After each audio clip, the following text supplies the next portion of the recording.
Kunomuntu obayedwa nje oba yisibusiso.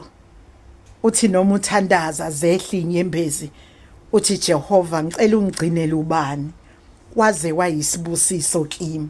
Uyisihlobo akasosihlobo niyazalana nizalani kodwa uthi mumcabanga uthi uNkulunkulu waze wayisibusiso. Nami kunomuntu engithi uNkulunkulu uzungigcinele yena uzumbusise okuye kuthi kumnyama empilweni yami athi mesondela kube nokukhanya okuye kuthi mengiphelelwa ngamandla ngazi ukuthi mase kukhulume yena amandla azobuya okuye kuthi abantu sebehlangana bekhuluma ngami kabi kodwa yena angimele ngeqiniso umuntu ohleze ewa la ngiwa khona evuka la ngivuka khona engithi Jehova ngicela umbusise. Athi uGenesis 13 verse 8 lapha eqaleni uAbrahama wathi kuLothi kungabikho ukuxabana phakathi kwami nawe. Nami ngithi uNkulunkulu ngigcinele yena uyisibusiso uyikho konke empilweni yami kungabi khona ukuxabana phakathi kwami naye